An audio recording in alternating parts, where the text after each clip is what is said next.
डाली डाली फूलों की। मैं आपका अपना दीपू भाई बैक टू पहाड़ से, और आशा करता हूँ कि आप सभी लोग स्वस्थ होंगे, मस्त होंगे, हमारे ब्लॉग एंजॉय कर रहे होंगे। तो दौड़े पिछला ब्लॉग आपने देखा।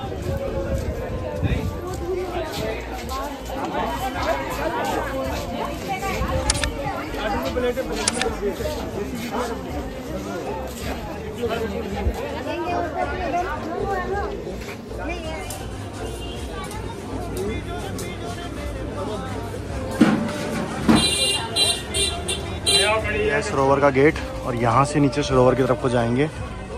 पूरी इधर ये मार्केट है, और यहाँ इन्हीं तो अंदर को यहाँ से नीचे को निकलेगा अब हम।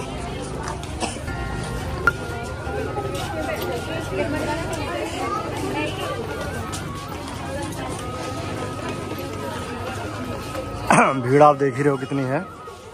नीचे सामने सरोवर है पूरा, और सरोवर के बारे में थोड़ा भैया बताएंगे अभी।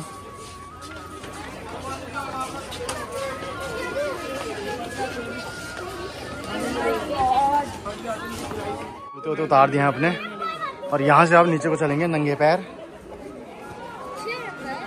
तो ये सरोवर घाट के पास पहुँच गए हैं, और भैया से थोड़ा सा यहाँ के बारे में जानेंगे। इसे सावित्री घाट भी कहते हैं।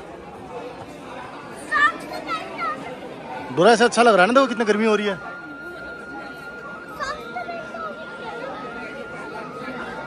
यह है कथा स्थल। जय हो महादेव महादेव महादेव।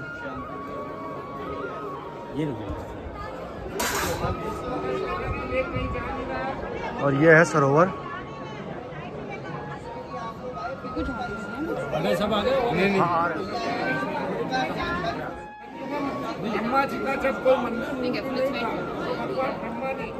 आप ये जो सरोवर देख रहे हो, इस सरोवर के अंदर भगवान ब्रह्मा जी का निवास है। इसको ब्रह्म सरोवर दुनिया में बोला जाता है। दूसरा, इसको गजेंद्र मोक्ष पुष्करणी, इसका मतलब होता है पितरों का मोक्ष धाम। भगवान ब्रह्मा को ब्रह्मा की पत्नी ने एक आशीर्वाद दिया था कि यहाँ पे जो भी पुष्कर आएगा तो सबसे पहले उसके घर के देवता है पितृदेव। जो भी परिवार में चले गया है वो उससे आस करेगा तो मेरा बेटा पोता परपोता पुष्कर धाम को जा रहा है। जो समस्त तीर्थों का गुरु कहलाता है, गुरु दरबार में जाके मुझे जल तर्पण देगा तो ये जल मुझे बिल्कुल में मिलेगा। जब मुझे जल मिलेगा तो मेरी आत्मा तृप्त होगी और उनको आशीर्वाद प्रदान होगा। पितरों के आशीर्वाद से दुनिया का कोई भी ऐसा काम नहीं है जो असंभव होगा। इसलिए पितरों को जलदान देने से पितृदोष खत्म होगा, पितरों का आशीर्वाद दिया जाएगा। दूसरा कार्य, ब्रह्मा जी का सम्मान यही होगा, यानी प्रसाद यहीं चढ़ा के लोग सम्मान करेंगे और आशीर्वाद प्रदान करेंगे। मंदिर में मूर्ति रहेगी, मूर्ति को गिर प्रणाम करेंगे। हिंदू धर्म में 3 देवताओं को मानते, ब्रह्मा विष्णु महेश। भगवान विष्णु का जो तीर्थ है, आप बिहार में जाओगे गया जी के नाम से जाना जाता है।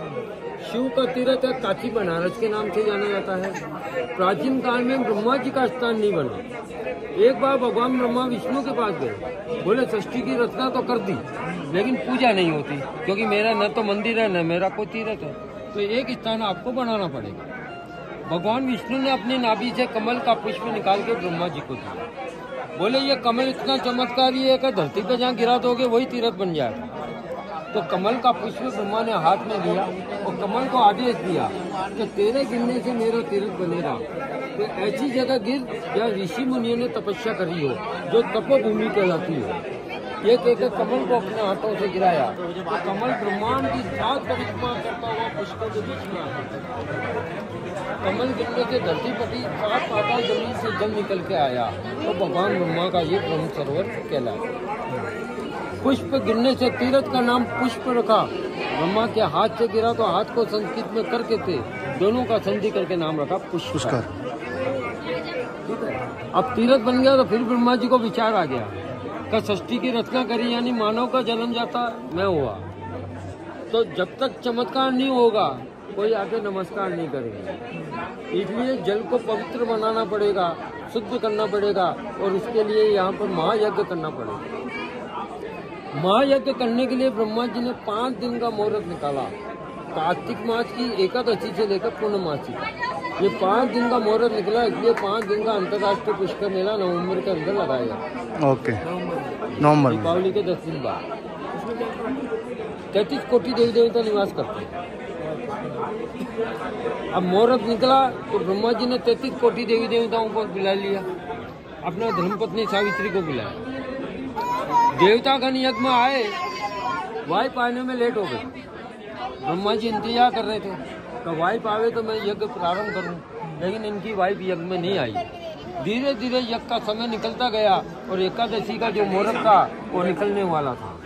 तब देवताओं ने प्रार्थना करी कि अगर ये एकादशी निकल जाएगी तो संसार में आपका तीर्थ नहीं रहेगा और पत्नी के बगैर आपका यज्ञ नहीं होगा। तब भगवान ब्रह्मा जी ने ध्यान लगाया, देखा कि एक लड़की थी जो गाय चरा रही थी, तो उस लड़की को मंत्र उच्चारण से गाय का चारा बनाया, चारा बना के गाय को खिलाया, गोबर से निकाला, गोबर का वापस स्त्री रूप देके इसका नाम रखा गायत्री और इसको पत्नी का दर्जा देकर यज्ञ प्रारंभ कर दिया।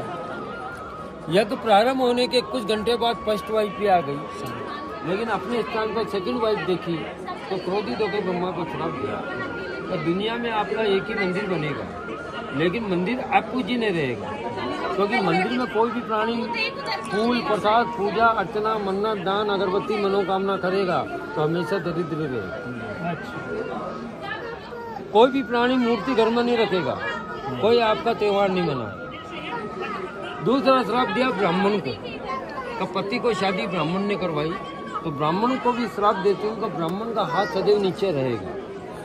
ब्राह्मण को कितना भी दान दे देगा लोग बाग, ब्राह्मण कभी संतुष्ट नहीं होगा, वो डिमांड करता ही रहेगा। तो भगवान ब्रह्मा जी क्रोधित हुए, पत्नी को बैठाया और उनको सारी सच्चाई बताई। जब इनको मालूम पड़ा कि ये सही में लेट हो गई थी, तब इन्होंने ब्रह्मा जी से क्षमा मांगी कि दिया हुआ श्राप तो ले नहीं सकते, वो तो अचल है, लेकिन इससे कई गुना वरदान देती हूँ। पहला वरदान देती हूँ कि आप जल के अंदर निवास करोगे, इसलिए जो भी पुष्कर में आएगा पहले जल पर ही आएगा। दूसरा वरदान देती हूँ कि जितने भी तीर्थ बनेंगे सब तीर्थों के गुरु बनोगे, आपसे बड़ा तीर्थ नहीं बनेगा, इसलिए गया समर तीर्थों की माता बनी, प्रयाग इलाहाबाद समर तीर्थों का राजा बना, पुष्कर राज समर तीर्थों का गुरु बना। तीसरा वरदान देती हूँ कि ये तीर्थ पितरों का मोक्ष धाम कहलाएगा। जो प्राणी अपने घर के पूर्वजों को याद करके जल तर्पण देगा, समस्त पितरों का आशीर्वाद मिलेगा, पितृ दोष खत्म होगा। पितरों के आशीर्वाद से उसको 3 चीज डिविडेंड मिलेगी। पहला चीज वंश वृद्धि, यानी परिवार को बढ़ाने के लिए पुत्र प्राप्ति होगी। दूसरा व्यापार बरकत में, बिजनेस में बरकत होगी, घर में सुख शांति रहेगी। और चौथा सबसे बड़ा वरदान देती हूँ कि कोई कार्य उसका रुका हुआ है तो पितृ तर्पण करने से ये कार्य उसका संपन्न होगा। ये कर्म करके ये दान दिया जाएगा तो वो दान उसके पितृ लोग में मिलेगा। तो घर का कोई पितृ भूखा है तो ये तीर्थ के दान करने से ये पुण्य धाम को मिलेगा। फिर वो मंदिर का जाके हाथ जोड़ेगा तो उसको 4 धाम यात्रा का पुण्य मिलेगा। ब्राह्मण को कहा कि तेरा हाथ यूँ रहेगा तो तेरा हाथ यूँ भी रहेगा, तू सदैव पूजी नहीं रहेगा। यहाँ जो पितरों का तर्पण सुख शांति का प्रसाद चढ़ेगा वो ब्राह्मण के मंत्र उच्चारण से चढ़ेगा। इसके बदले में ब्राह्मण को जो भी दक्षिणा देगा तो ब्राह्मण का घर संसार चलेगा।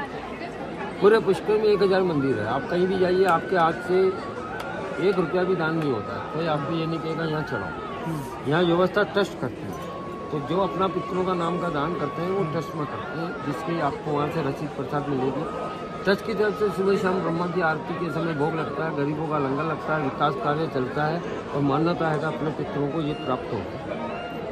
पितरों को जो दान दिया जाता है वो 3-4 तरह का भोग लगाया जाता है। यहाँ भोग कम है। पहला भोग लगता है खीर पूरी का, जो हर अमावस को घर में अपन पितरों का निकालते हैं तो तीर्थ पे आके अपने पितरों को खीर पूरी देता है तो ये बैकुंठ में खीर पूरी मिलता है। दूसरा दान होता है लड्डू का, अगर वो खीर पूरी नहीं देता तो लड्डू का दान करता है। तीसरा दान होता है अन्न का दान और चौथा होता है 56 भोग। ये चारों अलग अलग होता है। ब्राह्मण आपको एक एक चीज़ बताएगा, ये दान इतने का होता है, 10 में लिखा है। जबरदस्ती दान नहीं करना, जबरदस्ती दान करोगे तो फिर आपको पितरों को नहीं मिलेगा, ऑटोमेटिक आत्मा से निकल जाता है। तीर्थ पे आते पितरों को जो लेना होता है 2 मिनट के लिए सरस्वती मुंह पर बैठती है और वही मुंह से निकल जाता है कि पितरों का ये दान देती है। 20 रुपये की प्रसाद की थाली है, एक थाली में हस्बैंड वाइफ यानी पति पत्नी जोड़े से बैठ के प्रसाद चढ़ाते हैं, पितरों को जल दिया जाता है। पितरों को जल देने के लिए उसमें जो तिल वो डाला जाएगा, जो तिल के बगैर पितरों को जल नहीं दे सकते। 21 रुपये की सामग्री आएगी जिसमें नारियल कुकुमोली नारियल ये जो तिल वगैरह सारा सम्मिलित आ जाएगा। तो आपके पूर्वजों का और सुख शांति का दोनों का हो जाएगा और दान आपको सब। ठीक है, ये बाजू वाले घाट पर प्रसाद चढ़ाया जाता है। बाहर से प्रसाद लेंगे, नीचे चलेंगे, जल का छींटा लगाएंगे, फिर बैठेंगे, फिर प्रसाद चढ़ाएंगे।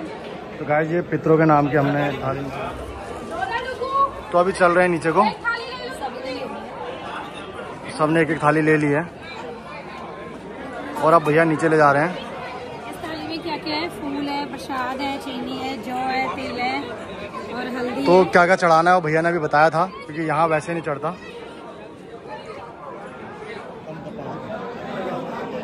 तो बताया था पितरों के नाम का, तो हम यहाँ पर पितरों के नाम का हम भी चढ़ा रहे हैं। और सब अलग अलग कर रहे हैं, नीचे सब अलग अलग कर रहे हैं।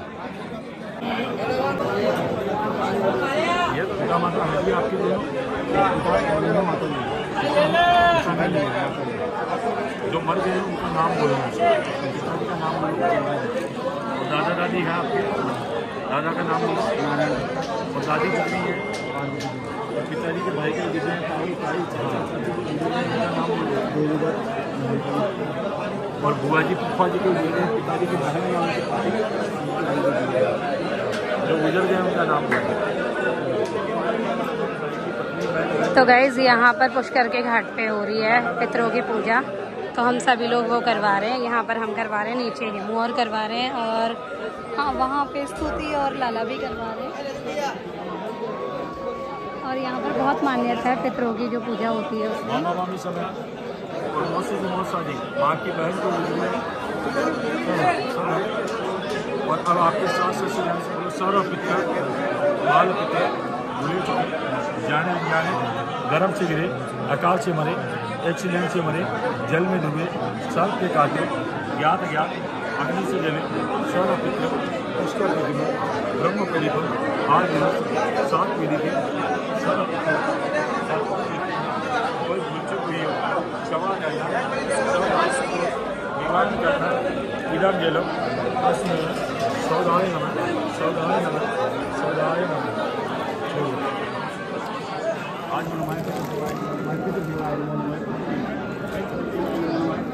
देवाय नमो नमः, पितृ देव।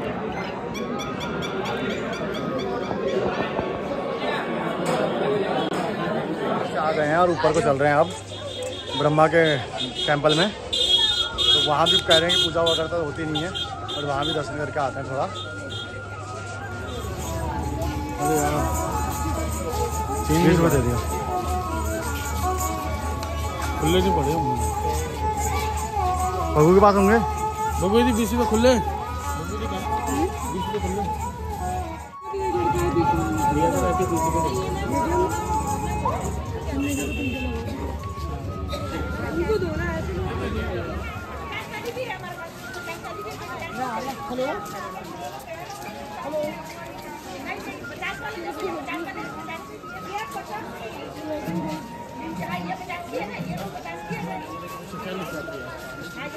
अभी खरीदा और अभी पहन भी लिया। यहाँ पर 1 मिनट की खबर भी नहीं है।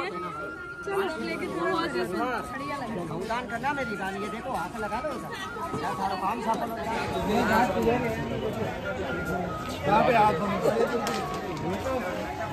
ब्रह्मा मंदिर की तरफ को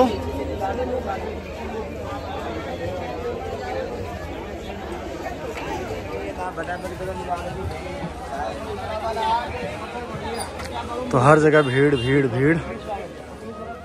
यहाँ से ऊपर है, और जैसा उन्होंने बताया था कि ब्रह्मा जी की पूजा नहीं होती है, पर फिर भी लोग फूल प्रसाद दे रहे हैं चढ़ाने के लिए। बाकी पता नहीं, बोलते कुछ और हैं, हो कुछ और रहा है। जगत पिता ब्रह्मदेव मंदिर, जय हो ब्रह्मदेव की।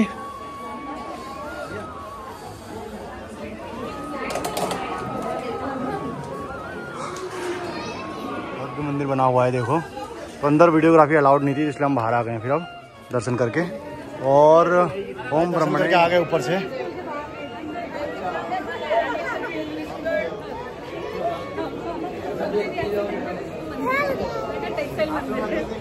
ये हमारी भाभी तो स्कूल के अंदर जम गई, बाहर जा गई पीछे की साइड करके आ गए हैं। तो इस ब्लॉग को करते हैं यहीं क्लोज, ब्लॉग आगे लंबा ना हो जाए।